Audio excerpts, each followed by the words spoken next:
तुझ्या दासाच्या मुखाद्वारे बोल प्रभू आमच्याशी. आजचं वचन आमच्या जीवनाचा कार्य होते आणि खरोखर तुझी योजना होती बाप्पा. परमेश्वर बाप्पा तुझा आदर करतो. तुझी उपस्थितीने भरून टाक बाप्पा. हे घर तुझ्या रक्तामध्ये बांधते. थँक्यू जी. जिवंत परमेश्वर बाप्पा तुझा कोणताही दास सेवक या घरात आला त्याचं स्वागत आणि तुझं पण स्वागत राहणार परमेश्वरा. खरोखर माझ्या जिवंत परमेश्वर आम्हाला तुझी गरज आहे बाप्पा आणि माझ्या कुटुंबाला तुझ्या रक्तामध्ये बांधते. सर्व शक्तिमान देव बाप्पा आम्ही सर्व प्रार्थनेला बसत असताना परमेश्वरा तुझ्या पवित्र आत्म्याचा स्पर्श आम्हाला होते परमेश्वर बाप्पा. सोनालीला तुझ्या हातात देते बाप्पा. तिला आरोग्य दे बाप्पा. तिचं अंतरून बदलव बाप्पा. ती काम करत असताना लागणारी शक्ती सामर्थ्य तुझे बाप्पा. प्रेमळ प्रभू येशू खरोखर बाप्पा तू अशक्य गोष्टी शक्य करणारा परमेश्वर बाप्पा. आजची प्रार्थना आमच्यासाठी तू दिली परमेश्वर बाप्पा. आभार मानतो परमेश्वर बाप्पा. खरोखर प्रभू येशू आजचा दिवस तू प्रार्थनेचा आनंदाचा तू दिला. आभार थँक्यू. माझ्या मुलाला तुझ्या हातात येस बाप्पा.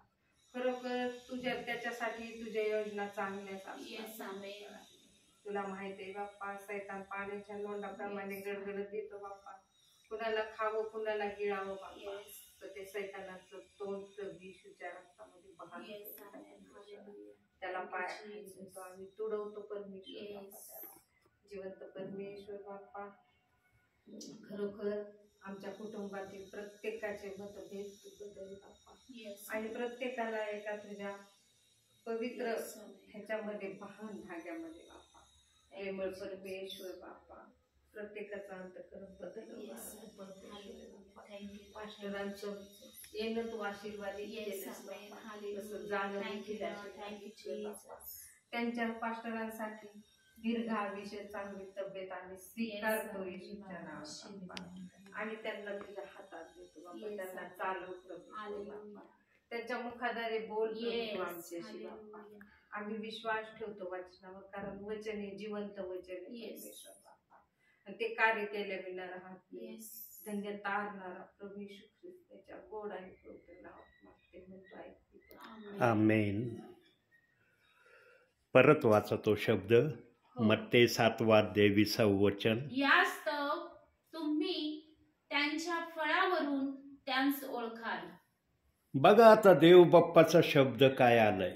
यास्तव तुम्ही एखाद्या व्यक्तीचं आचरण, एखाद्या व्यक्तीचं वागणं, एखाद्या व्यक्तीचं बोलणं, एखाद्या व्यक्तीचं प्रभूमध्ये कृती करणं, सगळ्या गोष्टी फळावरून तुम्ही ओळखायच्या.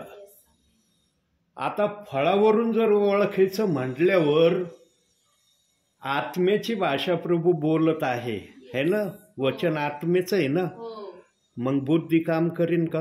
नाही. बुद्धीला काम करता येईल नाही. म्हणून प्रियांनो आत्म्याची भाषा जर आत्मा बोलतो तर आमच्याजवळ तो आत्मा देव बाप्पाने ठेवलाय का याचं परीक्षण करणं सर्वात पहिलं गरजेचं आहे.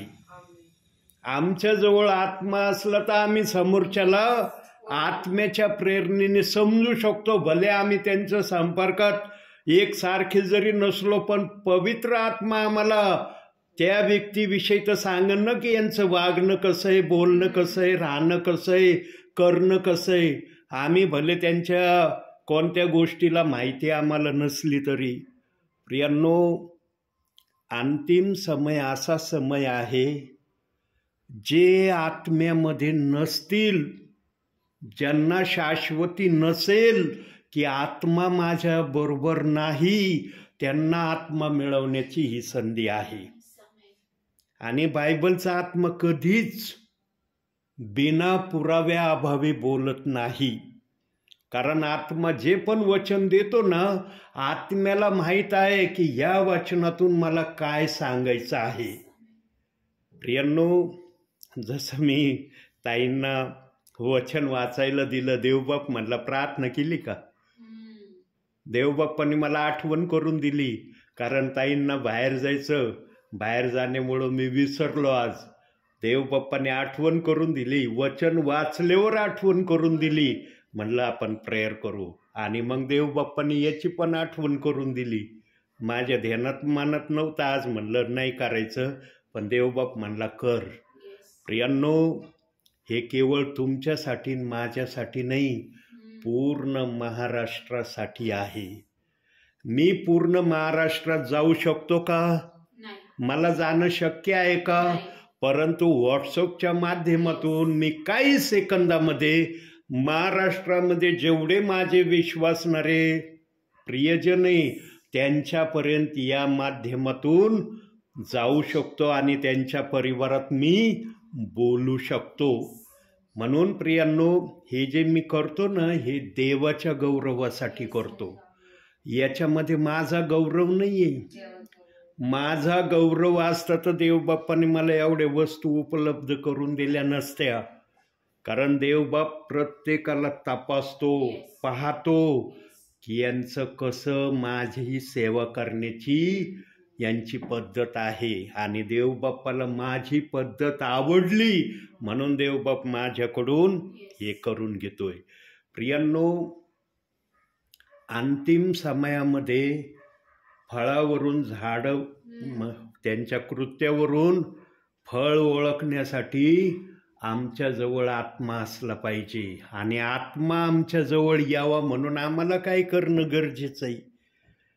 काय करणं गरजेचं आहे आम्हाला? वचन वाचणं, वचन ध्यानात ठेवणं, मनन करणं. ठीक. प्रार्थना, बायबल वाचन आणि आज्ञापालन. कोणत्याही मार्गाने विश्वासणारा गेला ना, या 3 ठिकाणीच त्याला येऊन थांबावं लागतं. याच्याशिवाय विश्वासणाऱ्याला पर्यायच नाही. आणि या गोष्टी ज्यांच्या जीवनामध्ये होत आहेत किंवा करत आहेत, आणि असं करूनही जर काही जणांना कधी जर भास होत असेल की अरे माझ्यामध्ये ते नाहीये जे मी अनुभवतोय, मग एका वचनाची देवबाप आठवण करून देतो. ते बघूया आपण. योएलचं पुस्तक 2 अध्याय 28वं वचन. योएलचं पुस्तक 2 अध्याय 28वं वचन.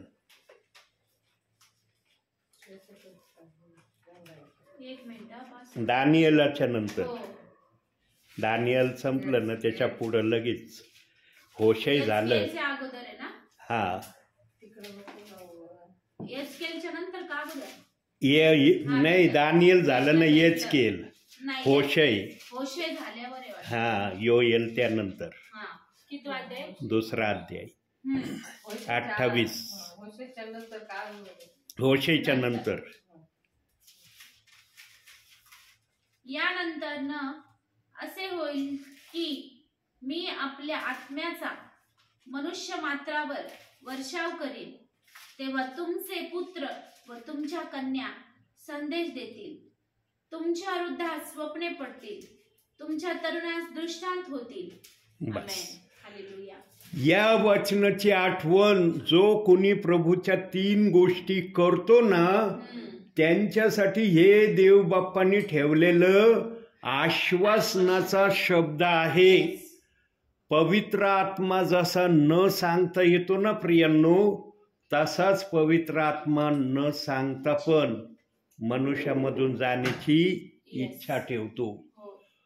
पण जे देवाच्या आज्ञेमध्ये राहायची इच्छा ठेवतात ना, पवित्र आत्मा कधीच त्यांना इतकी वाट पाहायला लावत नाही. प्रियांनो, फळावरून झाड ओळखण्याचं जर देवबाप्पाने सांगितले ना, त्याच्यामध्ये क्वालिटी असतात. 2 क्वालिटी आपण फक्त बघू त्यातल्या. तशा तर पुष्कळ क्वालिटी आहेत बायबलमध्ये, पण आता तुम्हाला बाहेर जायचं त्या अभावी आपण 2च गोष्टी बघूया. पहिली गोष्ट प्रेषितांची कृत्य 2 अध्याय 38वं वचन.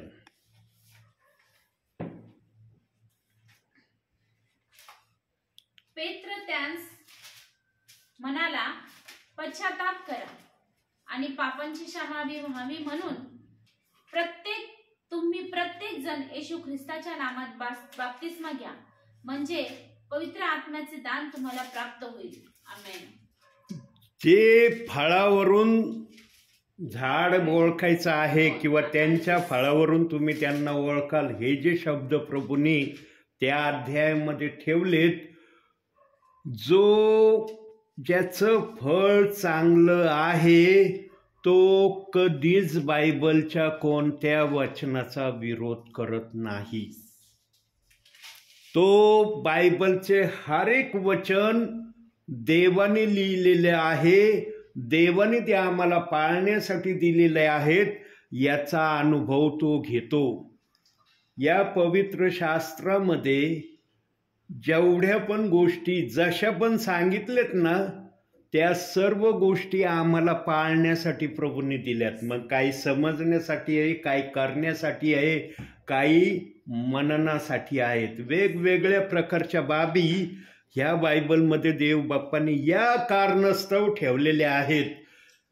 जो बायबलच्या कोणत्याही वचनाला विरोध करत नाही त्या प्रियजनांनी आजच लिहून ठेवावं, खात्रीने लिहून ठेवावं. काय लिहून ठेवावं? की त्यांचं जाणं स्वर्गामध्ये निश्चित आहे. त्यांना स्वर्गामध्ये जाण्यासाठी बाधा होणार नाही.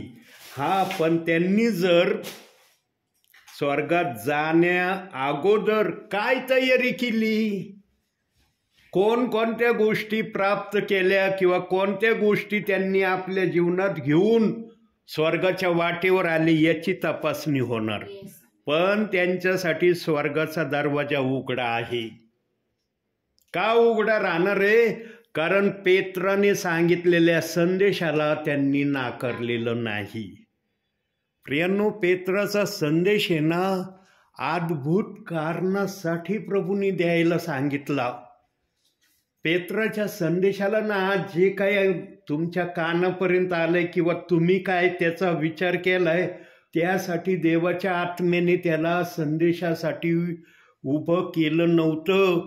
त्यातून देवाचं पुढचं जे कार्य आहे, पुढचं जे जीवन प्रभूला आमच्यामध्ये प्रस्थापित करायचं होतं, त्याचा निरोप पेत्राने पेंटिकॉस्टच्या दिवशी आम्हाला दिलाय. काही जण पेत्राच्या संदेशाला म्हणतात, जाऊ दे, संदेश दिला त्यांनी, त्या संदेशाचा एवढा विचार नाही करायचा. प्रियांनो, 3000 साक्षीदार आहेत की त्या 3000 साक्षीदारांच्या द्वारे आणि 120 जणांवर पवित्र आत्मा उतरल्याच्या माध्यमातून देवाचं कार्य पुढं चाललं. आजच्या समयामध्ये प्रेषित 2:38चा बाप्तिस्मा होणं जरुरी आहे. पण आज चाललाय का हा बाप्तिस्मा? आज या सेवेचाच विरोध भरपूर चाललाय. बाप्तिस्मा कुणी घेण्यास रेडी असलं तर त्याला मज्जाव केला जातोय, त्याला भडकावलं जातंय. तू पहिला बाप्तिस्मा घेतला, कस काय घेतला? मग हा बाप्तिस्मा घ्यायला तयार झालास तो का घेतला होता? प्रियांनो, मी मागील संदेशात तुम्हाला सांगितलं ना की 2 बाप्तिस्मे कधी होतील? पिता पुत्र पवित्र आत्म्याच्या नावाने बाप्तिस्मा घेतल्यावर परत तोच बाप्तिस्मा घेतल्यावर 2 बनतात. जोपर्यंत तुम्ही हा बाप्तिस्मा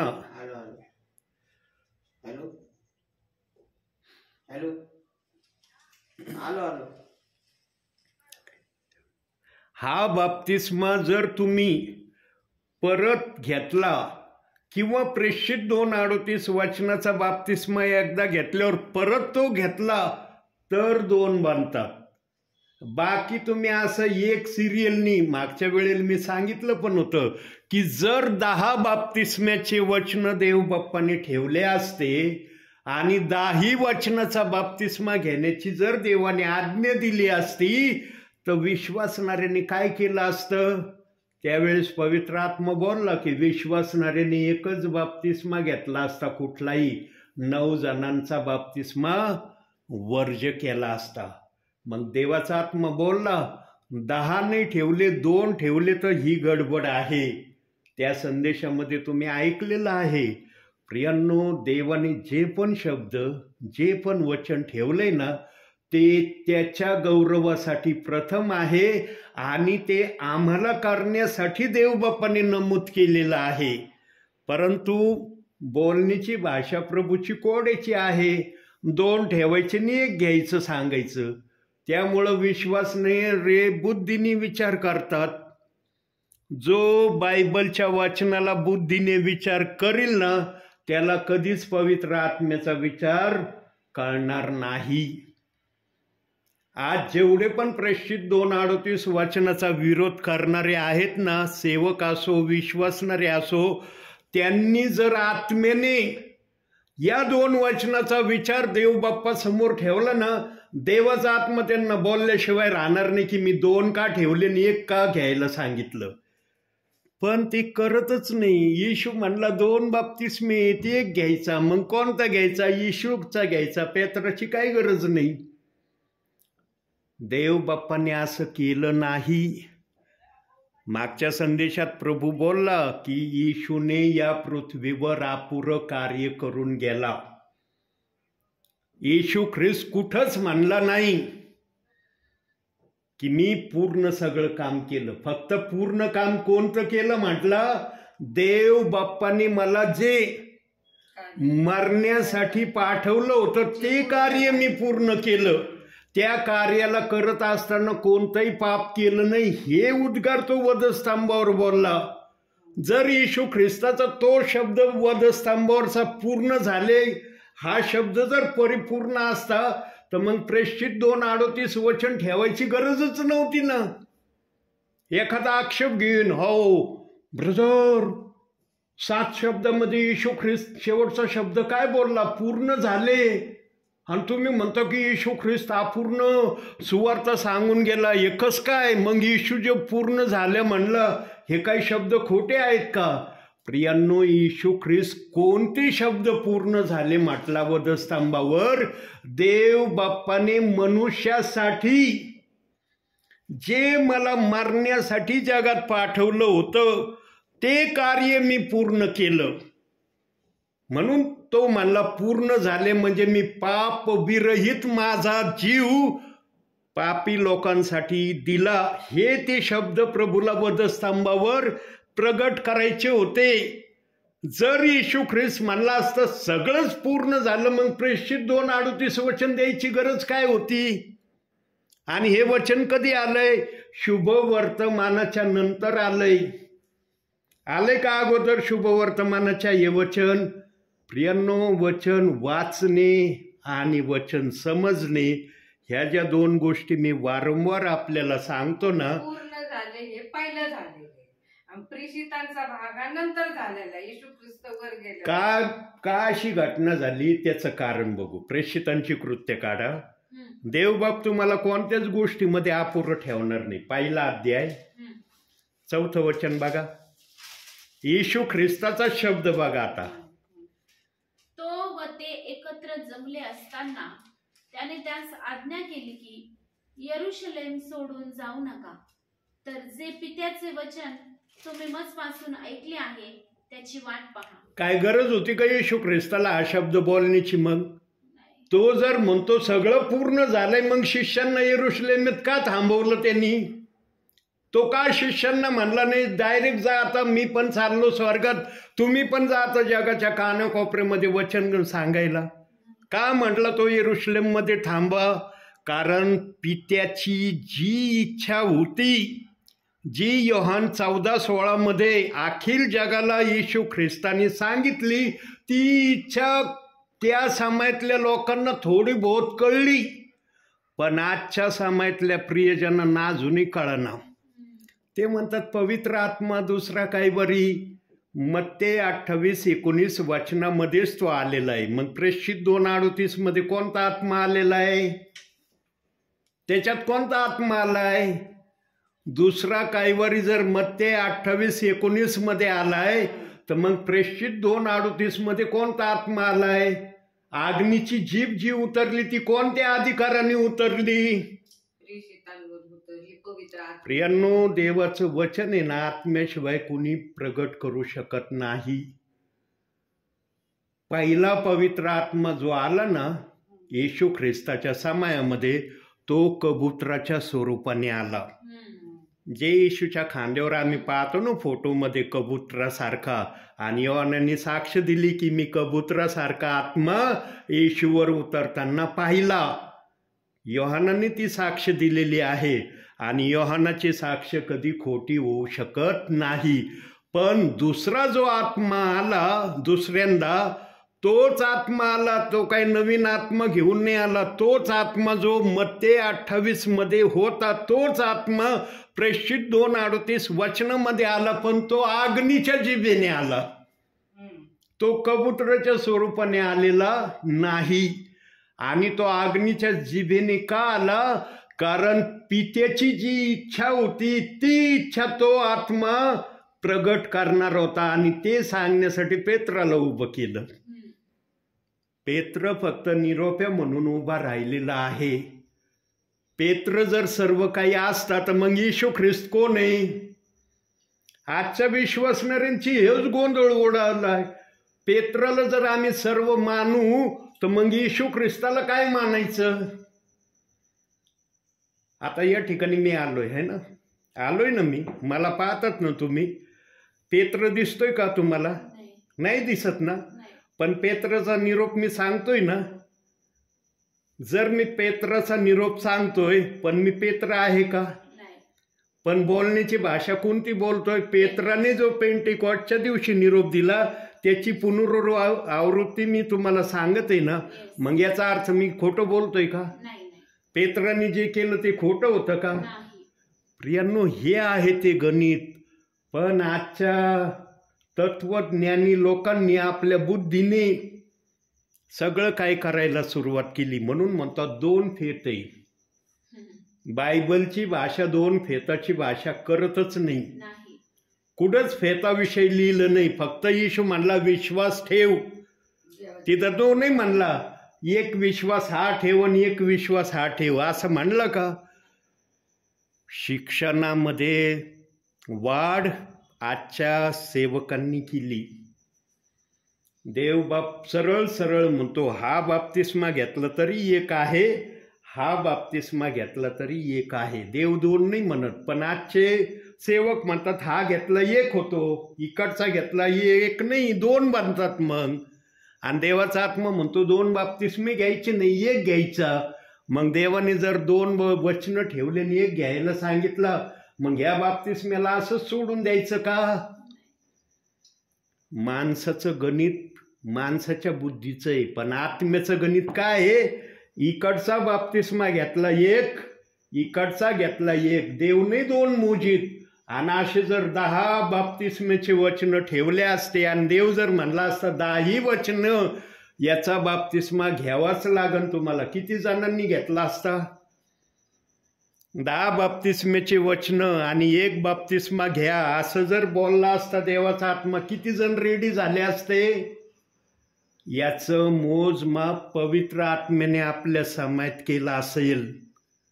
पवित्र आत्म्याने जेव्हा 2 बाप्तिस्मेचे वचनं इकडं आणि 10चे इकडं ठेवले असतील तेव्हा पवित्र आत्म्याला दिसला असेल अरे 2 वचनं मुळच इतका गोंधळ होणार आहे. 10 ठेवलं तर काय होईल?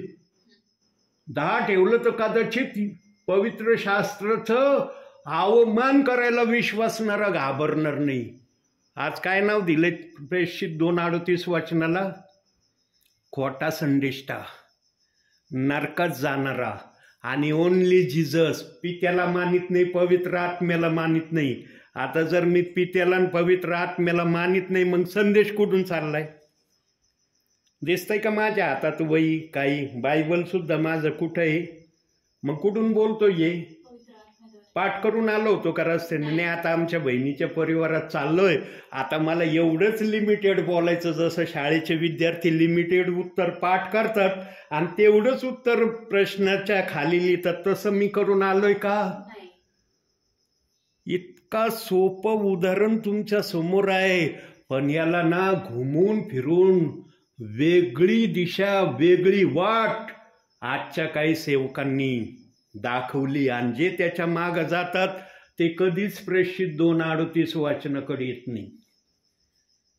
पण थोडे परिवार आहेत की ते म्हणतात, ब्रदर तुम्ही जे पण सांगता वचनाला धरून सांगता, तुम्ही पळवाटेचं वचन आम्हाला दाखवित नाही. पुराव्यानिशी तुम्ही दाखवता की येशू ख्रिस्तानी 2 बायबलमध्ये बाप्तिस्मेचे वचनं ठेवले, पण एक बाप्तिस्मा घेण्याची आज्ञा केली. ती कशी? पवित्र आत्मा जर 2 ठेवतो ना, तर ते 2चं उदाहरण किंवा ते फोडून सांगणं पण पवित्र आत्म्याला कळतं. 2 बाप्तिस्मे घेऊ नका हे देवबाप्पांनी सांगितलेलं आहे. एकच घ्या सांगितलं. ज्याचा तुम्ही बाप्तिस्मा घेता तो बाप्तिस्मा परत नाही घ्यायचा. आणि मागच्या संदेशात तुम्हाला सांगितलं, एका परिवाराने भावी जीवनामध्ये पिता पुत्र पवित्र आत्म्याच्या नामाने 7 वेळेस बाप्तिस्मे घेतले. आता सांगा त्यांना का देवबाप्पांनी मान्यता दिली होती का नाही. की पिता पुत्र पवित्र आत्म्याच्या नामाने 7 वेळेस बाप्तिस्मा घ्या? मग पहिल्या ज्या सेवकांनी बाप्तिस्मा केला होता पिता पुत्र पवित्र आत्म्याच्या नामाने, त्यांनी काही चुकीचा बाप्तिस्मा दिला होता काय? नाही. पण ते काही जण म्हणतात नाही ना, त्यांचा बाप्तिस्मा एवढा पॉवरफुल नव्हता, तुमचा पॉवरफुल होईल. मग त्यांचा कोणता होता बाप्तिस्मा? काही विश्वासणारे मला असे बोलताना ऐकलंय मी स्वतः, नाही त्यांचा बाप्तिस्मा एवढा प्रभावी नव्हता, तुम्ही प्रभावी करता. म्हणजे आत्मा एकीकडं अप्रभावीरित्या येतो आणि एकीकडे प्रभावीरित्या उतरतो का? आणि एक जणांनी 7 वेळेस असे बाप्तिस्मे घेतले. सांगा तो प्रियजन प्रभूच्या नजरेत कसा आसन? देवाने 1 वेळेस घ्यायला सांगितलं, त्यांनी त्याच प्रकारचा बाप्तिस्मा 7 वेळेस घेतलाय. देवबाप म्हणन का 1 बाप्तिस्मा झाला? पण आजचे सेवक ज्यांनी तो बाप्तिस्मा घेतला ते म्हणतात, ब्रदर आमचं 1च झालाय, 7 नाही झाले, 1च झालाय. 7 वेळेस डुबून पाण्यात बाप्तिस्मा घेतला, पण बोलताना म्हणतात आमचा 1च झाला. का म्हणतात? कारण त्यांनी प्रेषित 2:38 वचनाचा बाप्तिस्मा घेतलेला नाही. पिता पुत्र पवित्र आत्म्याच्या नामाने घेतलाय म्हणून ते म्हणतात 1च झालाय. मग या नामाचा बाप्तिस्मा तुम्हाला अनेक वेळा घेण्याची आज्ञा दिली का बायबलनी? नाही. आहे का वचन की या नामाचा तुम्ही अनेक वेळेस बाप्तिस्मा घ्या? नाही. आज शिकवलं जात नाही असं. काही गोष्टी ना गुप्त ठेवल्या जातात. देवाने जर 1 सांगितलंय ना, तर कोणत्याही प्रकारचा जो पण बाप्तिस्मा आहे तो एकदाच घ्या. त्याला देवबाप 2 गणित नाही.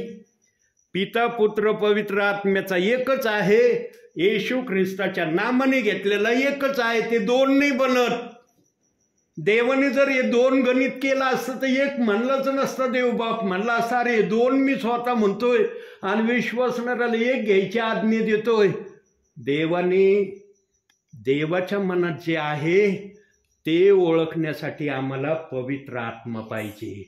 आणि ज्याच्याजवळ पवित्र आत्मा आहे तो फळावरूनच ओळखला जातो. आणि त्याचं लक्षण सांगितलं की तो बायबलच्या कोणत्या वचनाचा विरोध करत नाही. आता दुसरी गोष्ट बघूया.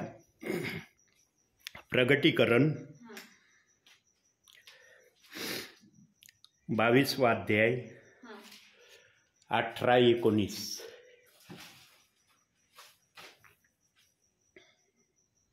या पुस्तकातील संदेश वचने ऐकणाऱ्या प्रत्येकाला मी निश्चयपूर्वक सांगतो की जो कोणी ह्यात भर घालेल त्याचवर या पुस्तकात लिहिलेल्या पीडा देव आणेल. आणि जो कोणी या संदेशाच्या पुस्तकातील वचनातून काही काढून टाकेल त्याचा वाटा या पुस्तकात वर्णिलेल्या जीवनी झाडातून व पवित्र नगरातून देव काढून टाकेल. त्याचा वाटा 19व्या वचनात सांगितलंय. जे जीवनाचं फळ आहे, झाड आहे, त्याच्यातून त्याचा वाटा प्रथम कमी आणि त्याला मंदिराच्या आत पण येण्यास परवानगी नाही. मंदिर म्हणल्यावर काय आलं? ते मंदिर म्हणल्यावर आपण चर्चला जातो. नाही. चर्च म्हणलं की आपल्याला ते देवाचं मंदिर वाटतं ना. मग तसं वर जे स्वर्ग आहे त्याला देवबाप्पाने मंदिर हे नाव दिलंय. आणि तिथं पवित्र आत्मा बोलतोय की त्याला तिथं येता येणार नाही. मग तिथं येणार नाही ना, त्यावेळेस मग तो काय सांगन माहिती का? अनेक जणांचं असं होणार आहे सेवकांचं. बघा, ज्या गोष्टी माझ्या ध्यानामनात नाही, पवित्र आत्मा मला म्हणतो हे बोल. अनेक सेवक वर्ग काय म्हणतील माहिती का, जेव्हा त्यांना स्वर्गाच्या दरवाजाजवळ आल्यावर पेत्र आत घेणार नाही आणि येशू ख्रिस्त आल्यावर येशू ख्रिस्ताला काय म्हणणार आहेत, वचनातून बघू. मत्ती शुभवर्तमान 7वा अध्याय नाही, बाहेर. 21 ते 23. मग ते 7वा अध्याय 21 ते 23.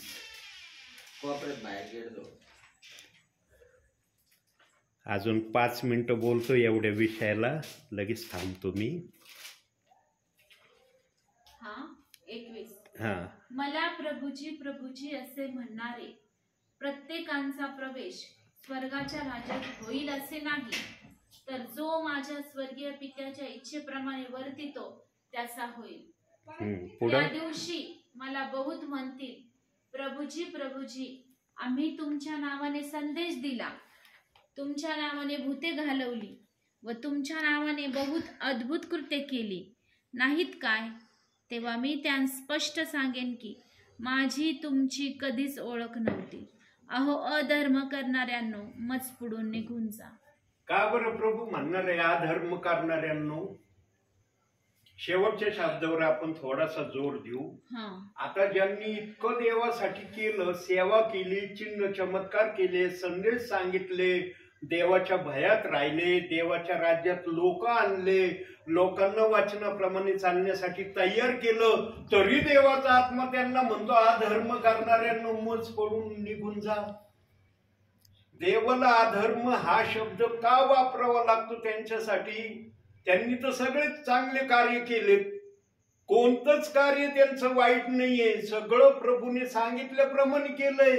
विश्वासणारे तयार केले, सुवार्ता सांगितली, चर्च घेतलं, प्रभू येईपर्यंत त्यांना देवाच्या नावात त्यांनी राखलं, तरी देवाचा आत्मा त्यांना म्हणतो अधर्म करणाऱ्यांनो, मज पडून निघून जा.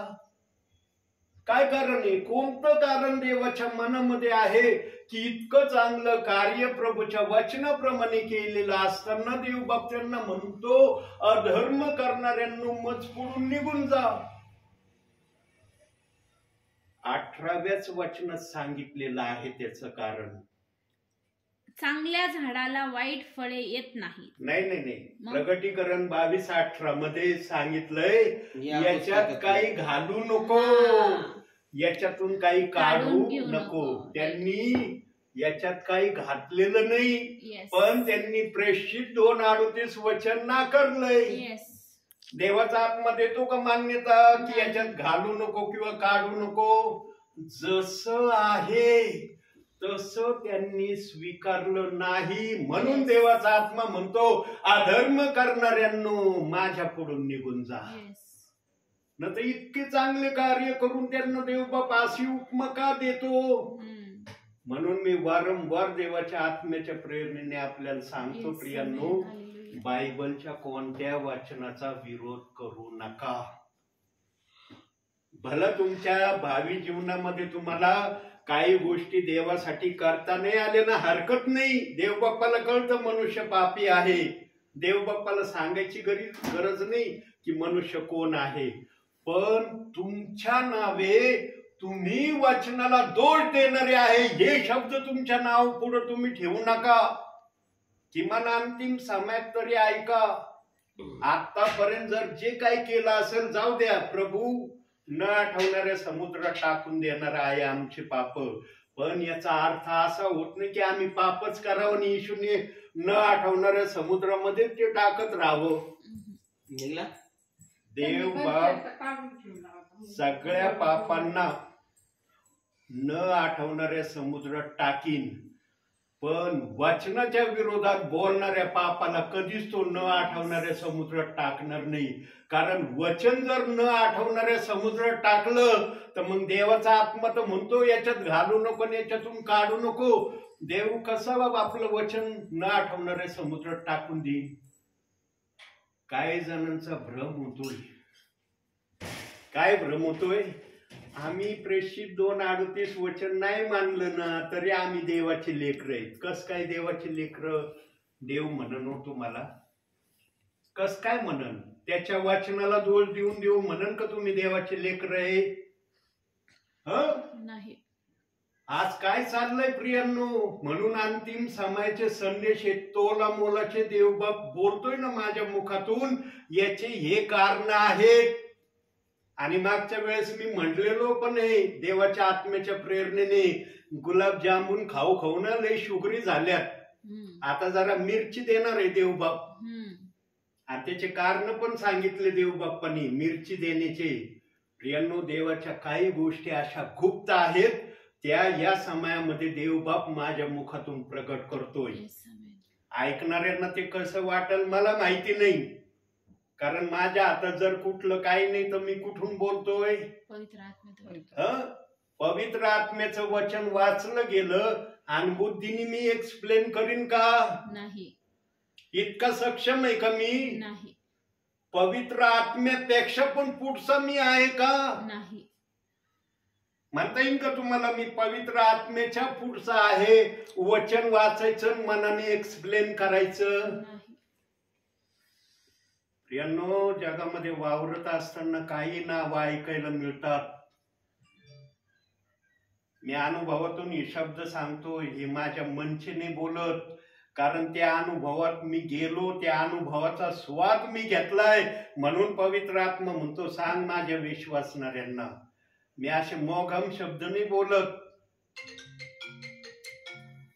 काही जण लगेच म्हणतात काय नाही हो, मनाचं सांगतात ते.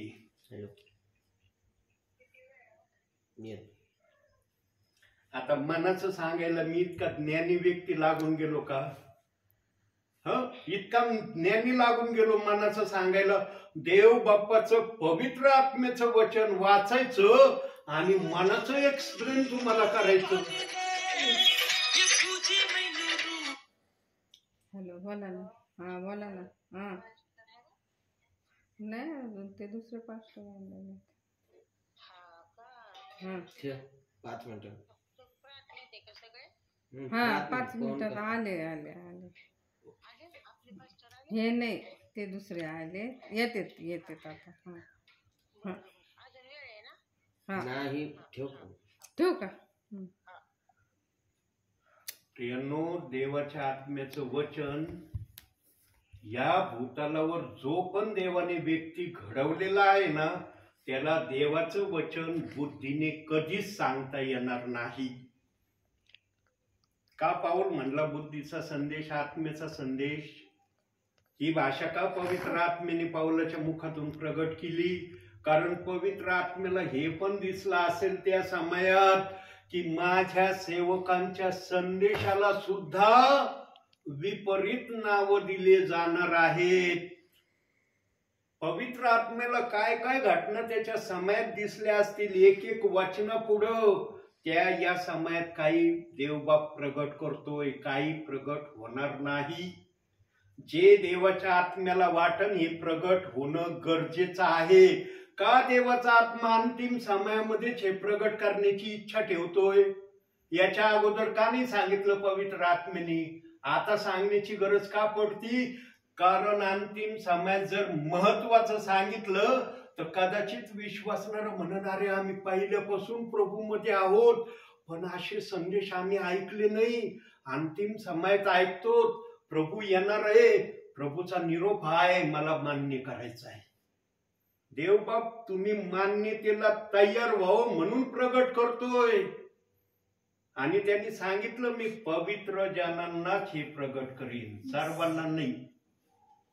देवबाप जे पण करतो ना त्याचं कारण ठेवतो आणि त्या कारणाचं कारण पण सांगतो. तो असं मोघम नाही बोलत. पण काही जण आक्षेप घेतात, काय नाही हो मनाचं बोलतात ते. इतका ज्ञानी माणूस नाहीये मी. मनाचं बोलणारा, पवित्र आत्म्याचं वचन वाचायचं आणि मनाचं सांगायचं. पवित्र आत्मा मान्यता देईन का? एक शब्द बघूया, 2 पेत्र पुरावा दाखवतो. आता 2 पेत्र 1 अध्याय 21 वचन. दुसरा अध्याय 21 हा. वचन. कारण धार्मिकतेचा मार्ग नाही मग दुसरे पेत्र पहिला अध्याय 21 वचन. पहिला, कारण संदेश मनुष्याच्या इच्छेने कधी झालेला नाही, तर पवित्र आत्म्याने प्रेरित झालेल्या मनुष्याने देवापासून तो सांगितलेला आहे. मग हे वचन पूर्ण होईल का? जर मी माझ्या मनाचं सांगतोय तर हे वचन पूर्ण होईल का देव बाप्पाचं? नाही. आणि देव बाप्पानी काय वायदा केलाय? आकाश पृथ्वी नाही तशी होतील, माझी वचने नाही तशी होणार नाही. Yes. मी जर मनाने सांगणारा आहे वचन वाचल्यानंतर, मग हे जे वचन तुम्ही वाचलं आता, हे वचन पूर्ण होतंय का त्या ठिकाणी? नाही. देव बाप हर गोष्टीचे पुरावे वचनासहित आणि विचारासहित आपल्याला सांगायला समर्थ आहे. हे मला तुम्हाला सांगायचंय. प्रियांनो, मी देवाच्या आत्म्याच्या प्रेरणेशिवाय कुठंही पाय ठेवत नाही. माझ्या जीवाला वाटतं आराम करावा. सांगा, मी माणूस आहे ना? आहे का नाही तुमच्यासारखं माणूस? का मी देव आहे की मला थकवा येत नाही, मला काही होत नाही? मला पण त्या प्रक्रिया होतात, येशू ख्रिस्ताला सुद्धा होत होत्या. का मी धावतोय? का लांब लांबच्या ठिकाणी सेवेला जातो?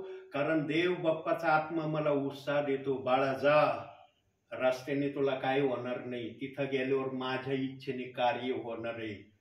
बघा, बायबल टेबलवर आहे, हातात देखील बायबल नाही माझ्या. किती वेळ झाला बाळा? 41 मिनिट झालंय मी बोलतोय. आता देवाचं वचन वाचल्यानंतर एवढा वेळ बोलण्याची ताकद माझ्यामध्ये आहे का? याच्याहून परीक्षण करा. प्रियांनो, अंतिम समय जर ऐकलं नाही ना, नो चान्स. वर गेल्यावर फक्त न्यायासाठी उभं राहावं लागेल. इथं सगळ्या गोष्टीचा चान्स प्रभूंनी ठेवलाय.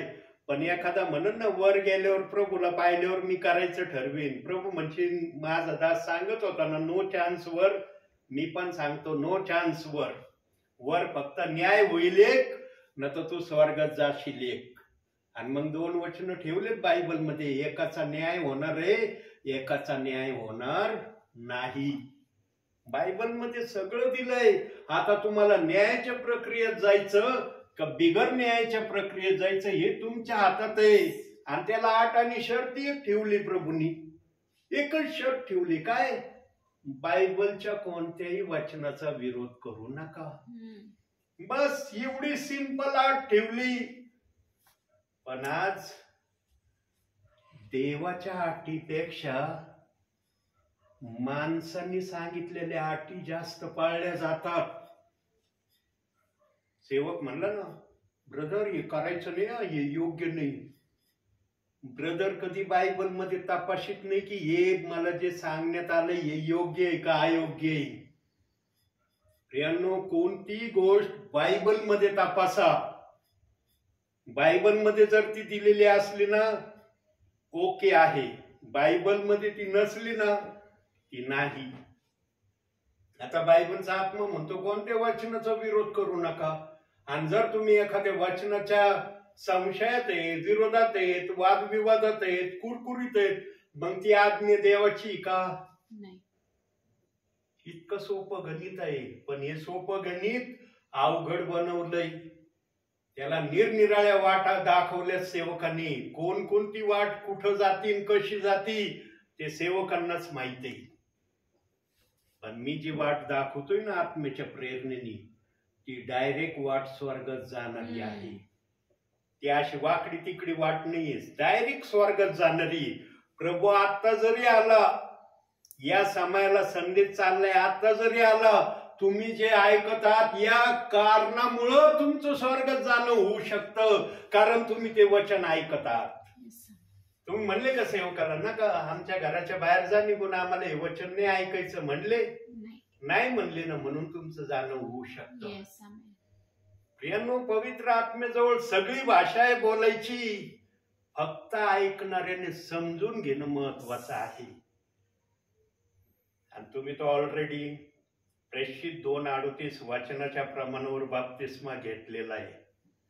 म्हणू शकता का तुम्ही आम्ही नाही घेतला? नाही. येईल म्हणता तुम्हाला? नाही. फक्त महिमा बाळाचा नाही झाला, त्यावेळेला महिमा बाळ लहान होती, हो बरोबर. आणि मुलाचं काय नाव आहे?